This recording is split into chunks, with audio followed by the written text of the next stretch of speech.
Guys എല്ലാവർക്കും നമസ്കാരം. ഞാൻ ശ്രീ വിശാഖ്. നമ്മുടെ ഏറ്റവും പുതിയൊരു വീഡിയോയിലേക്ക് എവർക്കും സ്വാഗതം. ഇന്ന് എൻ്റെ കൂടെ ഉള്ളത് ജിംനിയാണ്. കഴിഞ്ഞ കുറച്ച് ദിവസങ്ങൾക്ക് മുന്നേ, കുറച്ച് നാളായി നമ്മൾ ജിംനിയുടെ ഒരു ബേസ് മോഡൽ ജസ്റ്റ് ഒരു വാക്കറൗണ്ട് നമ്മൾ ഇട്ടിരുന്നു. അത്യാവശ്യം മോശമില്ലാത്തൊരു വ്യൂ കിട്ടി. അപ്പോൾ ഞാൻ അന്നേ വിചാരിച്ചതാണ് ടോപ്പ് എൻ്റെ വീഡിയോ കൂടെ ജസ്റ്റ് ഒന്ന് ഇട്ടേ. കാര്യം ആകെ 2 വേരിയൻസിൽ നമുക്ക് ഈ ഒരു ജിംനി കിട്ടുന്നുള്ളൂ. ഓൾറെഡി ബേസ് ഇട്ടു. ഈ കിടക്കുന്ന ടോപ്പ് എൻ്റെ വാഹനമാണ്. മാനുവലും ഓട്ടോമാറ്റിക്കലും ഈ ഒരു വാഹനം കിട്ടുന്നുണ്ട്. 4x4 ഈ ഒരു വാഹനം നമുക്ക് കിട്ടുന്നതും. അത്യാവശ്യം ഒരു ഫാൻ ബേസ് ഒക്കെ ഉള്ള ഒരു വണ്ടിയാണ്. ജിംനിയുടെ ലോഞ്ചിങ് സമയത്തൊക്കെ ഭയങ്കര ബുമ്മോട് കൂടിയൊക്കെയാണ് ജിംനി ഇന്ത്യയിലേക്ക് വന്നത്. പക്ഷേ വിചാരിച്ചത്ര ഒരു സെയിൽ ഈ ഒരു വാഹനം കൈവരിച്ചില്ലെന്ന് തന്നെ വേണമെങ്കിൽ പറയാം. പക്ഷേ നമ്മൾ പ്രമുഖരായിട്ടുള്ള പല ഓട്ടോ ബ്ലോഗേഴ്സും ഈ ഒരു വാഹനം എടുത്തിട്ടും ഉണ്ടായിരുന്നു. അപ്പോൾ നമുക്കിതിൻ്റെ കുറച്ച് ഡീറ്റെയിൽസിലേക്ക് ഒന്ന് കടക്കാം. പ്രൈസ് ആദ്യമേ തന്നെ പറയാം. ഇതൊരു ടോപ്പ് എൻഡ് ആണ്, അതുകൂടി പറഞ്ഞേക്കാം. മാനുവലാണെങ്കിൽ ഒരു 16 ആ ഒരു റേഞ്ചിലാണ് ഓൺ റോഡ് പ്രൈസ് നമുക്കിതിന് വരുന്നത്. ഇന്ന് ഞാൻ എടുത്തിട്ടുള്ളത് മാനുവൽ വേരിയൻറ്റുമാണ് ഞാൻ എടുത്തിട്ടുള്ളത്. അപ്പോൾ ഇതിനൊരു 16 ലക്ഷം ഓൺ റോഡ് വരുന്നൊരു വാഹനമാണിത്. തൊട്ട് താഴെ ഒരു ബേസ് മോഡൽ കൂടി നമുക്ക് വരുന്നും ഉണ്ട്. അപ്പം ഒരുപാട് വേരിയൻസ് ഒന്നും ഈ ഒരു ജിംനിയിൽ അവർ കൊടുത്തിട്ടുമില്ല. അപ്പോൾ ഈ ഒരു ടോപ്പ് എൻഡിൽ എന്തൊക്കെ ഫീച്ചേഴ്സാണ് വരുന്നതെന്നുള്ളത് ജസ്റ്റ് ഞാനൊന്ന് ഒരു വാക്കറൗണ്ടിലൂടെ ഞാനത് കാണിച്ചു തരാം. ഓട്ടോമാറ്റിക് ആണെങ്കിൽ ഒരു 17-30 റേഞ്ചിലുമാണ് ഇതിൻ്റെ ഒരു ഓൺ റോഡ് പ്രൈസും കാര്യങ്ങളും നമുക്ക് വരുന്നത്. അപ്പോൾ മാനുവലിൻ്റെ ഓട്ടോമാറ്റിക്കിലും ഈ ഒരു ഇതിൻ്റെ പ്രൈസ് നിങ്ങൾക്ക് മനസ്സിലായി കാണുമല്ലോ. ഡൗൺ പേയ്മെൻറ്റ് ഒരു 1.5 റേഞ്ചിലൊക്കെ ഇതിനൊരു മിനിമം ഒരു ഡൗൺ പേയ്മെൻറ്റ് വേണ്ടതായിട്ട് വരും. കാര്യം കുറച്ച് പ്രൈസ് റേഞ്ച് വരുന്നൊരു വണ്ടി ആയതുകൊണ്ട് തന്നെ ഒരു 1-1.5 ഇടയ്ക്ക് ഒരു ഡൗൺ പേയ്മെൻറ്റ് കൂട്ടുക. അതൊക്കെ നിങ്ങളുടെ സിവിൽ സ്കോറിന് ഡിപ്പെൻഡ് ചെയ്ത് മാറ്റങ്ങളൊക്കെ വരും. പെർ ലാക്ക് ഒരു 1700 വെച്ച് കൂട്ടുക. അതായിരിക്കും ഒരു 10 ലക്ഷം ആണെന്നുണ്ടെങ്കിൽ ലോൺ ഇടുന്നതെന്നുണ്ടെങ്കിൽ നമുക്കൊരു 17,000 രൂപ റേഞ്ചിലൊക്കെ ആയിരിക്കും. പെർ ലാക്ക് ഒരു 1700 ആണെങ്കിൽ EMI വരുന്നത്. ഒരു ആവറേജ് കണക്കാണ്. അതൊരു നിങ്ങളൊന്ന് കൂട്ടി നോക്കിയാൽ മതി. 15 ലക്ഷം ലോൺ വേണമെന്നുണ്ടെങ്കിൽ ഒരു 15,1700 ഇട്ട് നോക്കുക. 1650-നും 1700-നും ഒക്കെയാണ് മിക്കവാറും ബാങ്കുകൾ തരല്. അത് നിങ്ങളുടെ ബാങ്കോട് സംസാരിച്ചാൽ മതി. കറക്റ്റ് റേറ്റ് അവർ പറഞ്ഞു തരും. ഇതൊരു ഏകദേശമാണ്. ജസ്റ്റ് ഒരു ഐഡിയ കിട്ടാൻ വേണ്ടി മാത്രം പറയുന്നതാണ് ഞാൻ ഈ ഒരു EMI ഡൗൺ പേയ്മെൻറ്റും ഒക്കെ. ഫീച്ചേഴ്സിലേക്ക് ജസ്റ്റ് കടക്കുന്ന സമയത്ത് നമുക്ക് ഇതിനകത്തിപ്പം LED ലാമ്പ് നമുക്ക് ഈ ഒരു വാഹനത്തിൽ നമുക്ക് കിട്ടുന്നുണ്ട്.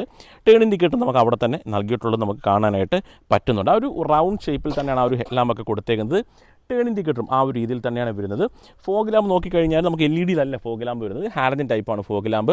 ഒരു ഹെഡ് ലാമ്പ് വാഷർ തന്നെ ഇവിടെ ആയിട്ട് നൽകിയിട്ടുണ്ട്. ബേസിൽ നമുക്ക് ആ ഒരു ഫീച്ചർ നമുക്ക് കിട്ടില്ല.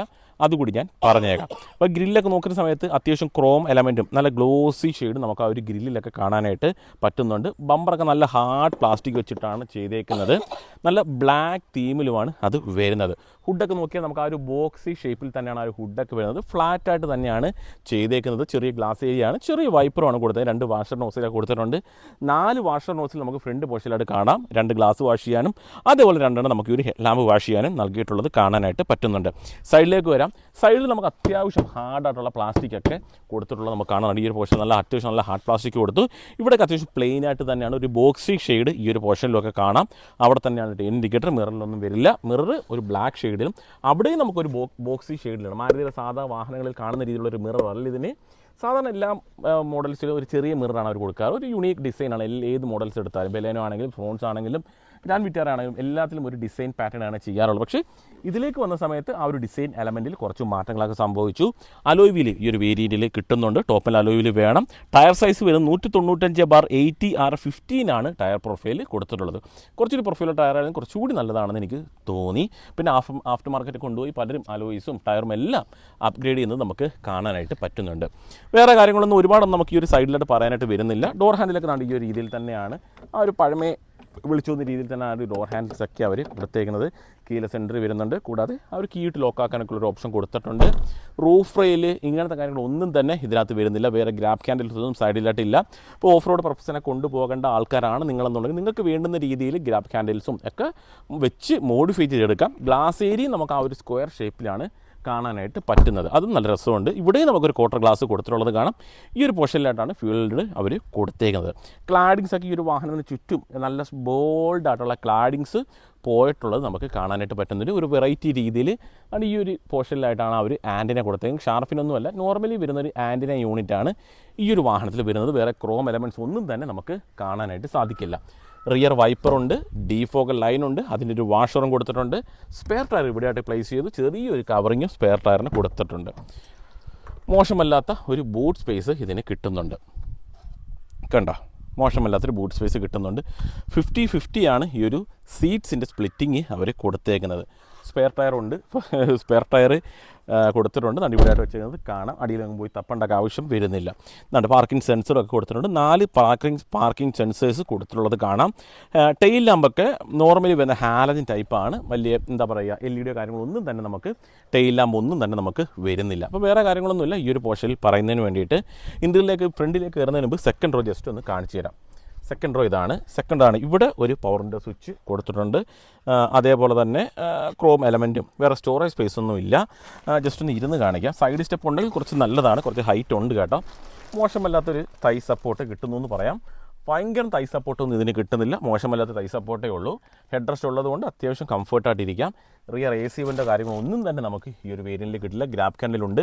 പിടിച്ചൊക്കെ ഇരിക്കാം. അത്യാവശ്യം എന്താ പറയുക, ഓഫ് റോഡൊക്കെ പോകണമെന്നുണ്ടെങ്കിൽ ഇതേപോലെയൊക്കെ കുലുങ്ങിയൊക്കെ ആയിരിക്കും പോകുന്നത്. ആ സമയത്ത് അത്യാവശ്യം പിടിച്ചൊക്കെ ഇരിക്കാം. സൈഡ് സ്റ്റെപ്പ് വെച്ചാൽ നല്ലതാണ്. കുറച്ച് പ്രായമുള്ളവർക്ക് ഇറക്കാൻ കുറച്ച് ബുദ്ധിമുട്ട് വരാൻ സാധ്യതയുണ്ട്. കുറച്ച് ഹൈറ്റ് വരുന്നുണ്ട് കേട്ടോ. എനിക്ക് കാലം അങ്ങോട്ട് എത്തുന്നില്ല. കുറച്ച് ആഞ്ഞെങ്കിൽ മാത്രമേ എനിക്ക് കാലം എത്തുകയുള്ളൂ. അപ്പം അതൊരു ബുദ്ധിമുട്ടാണ്. അത് മാത്രമല്ല കുറച്ച് കൺജസ്റ്റഡ് ആണ്. ഒരുപാട് സ്പേസ് തോന്നുന്നില്ല. അപ്പോൾ ഇറങ്ങാൻ ചെറിയൊരു ബുദ്ധിമുട്ട് ഉണ്ട്. ഇല്ലെന്ന് ഞാൻ പറയുന്നില്ല. പക്ഷെ കയറാനായിട്ട് വലിയൊരു പ്രശ്നം വരുന്നില്ല. ഇറങ്ങാനായിട്ട് തിരിഞ്ഞൊക്കെ ഇറങ്ങുകയാണെന്നുണ്ടെങ്കിൽ കുറച്ച് ബുദ്ധിമുട്ട് വരാനായിട്ട് സാധ്യതയുണ്ട്. 2 പേർക്ക് കംഫർട്ടായിട്ട് ഇരിക്കാമെന്നേ ഞാൻ പറയുകയുള്ളൂ. 3 പേർക്ക് കംഫർട്ടായിട്ട് ഇരിക്കാൻ കുറച്ച് പാട് തന്നെയാണ്. ജസ്റ്റ് നമുക്ക് അകത്തേക്കൊന്ന് വരാം. ഇതിനെ താറുമായിട്ടൊന്നും കമ്പയർ ചെയ്ത് കളയില്ല കേട്ടോ, സ്പേസിനകത്തൊന്നും. അപ്പം ഇൻ്റർവൽ ഇതാണ് നമ്മുടെ വാഹനത്തിൽ ഇൻ്റർവൽ വരുന്നത്. കണ്ടോ, അത്യാവശ്യം നീറ്റായിട്ട് തന്നെ കൊടുത്തിട്ടുണ്ട്. ഓരോരോ കാര്യങ്ങളും ഞാൻ പറഞ്ഞു തരാം. അത്യാവശ്യം ഫീച്ചേഴ്സ് നമുക്ക് വരുന്നുണ്ട്.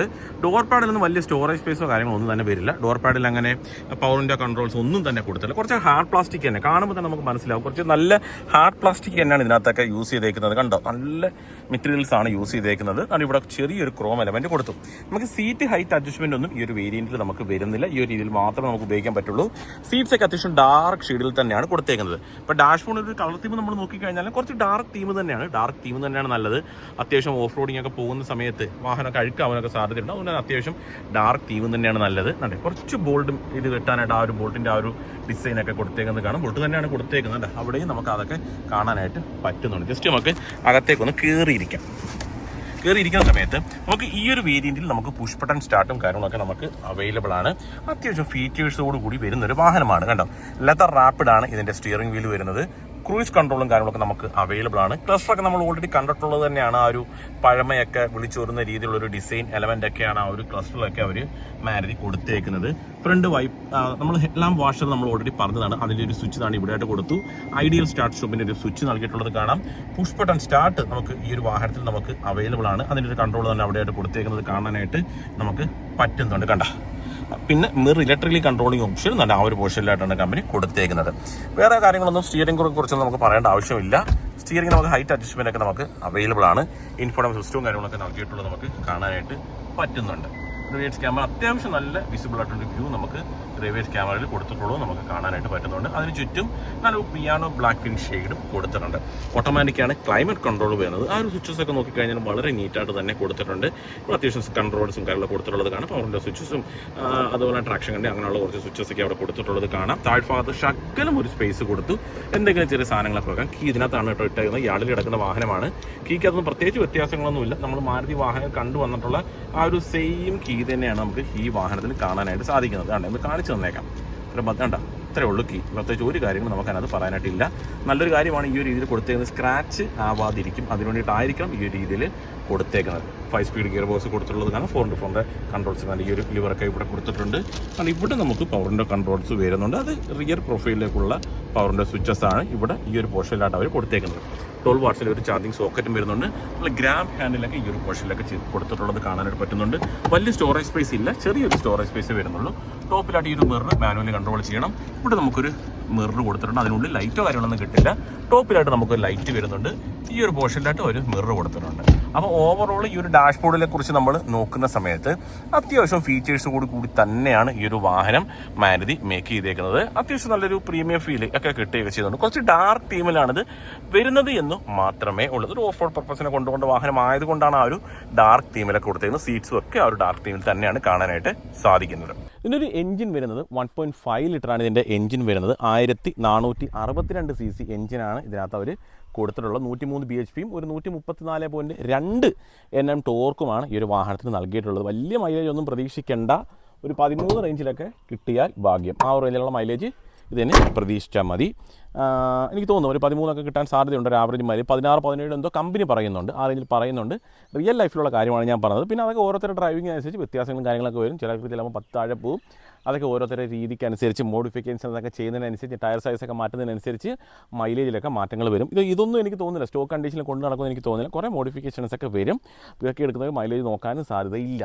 അപ്പം വേറൊന്നുമില്ല, ഈ ഒരു വീഡിയോയെക്കുറിച്ച് പറയാം. വളരെ ചെറിയൊരു വീഡിയോ ആണെന്നാണ് എൻ്റെ വിശ്വാസം. വണ്ടി കണ്ടതുകൊണ്ട് ക്വിക്കായിട്ട് നമ്മളൊരു വീഡിയോ എടുത്തതേ ഉള്ളൂ. അപ്പോൾ ഇതേപോലെ ഉപകാരപ്പെടുന്ന ഒരു വീഡിയോയുമായി അടുത്ത ദിവസം വരാം. അതുവരെ നമ്മുടെ എല്ലാ കൂട്ടുകാർക്കും ബൈ.